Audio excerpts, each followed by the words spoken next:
मयूर विहार के इलाके हैं और यहाँ पे बड़ी ज़ोरदार साइक्लोन की स्थिति है।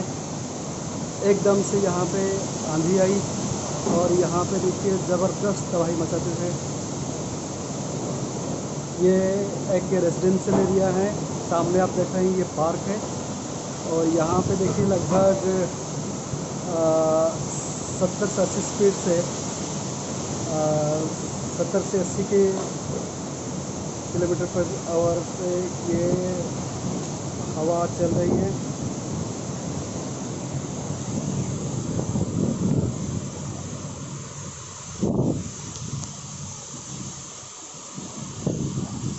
ज़्यादा भी हो सकते हैं।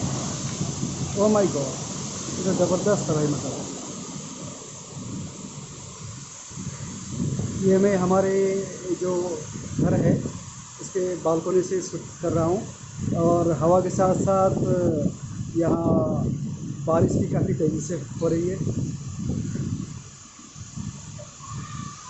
एक तो लॉकडाउन है, ऊपर से आंधी, फिर तूफान, इसके साथ साथ बारिश।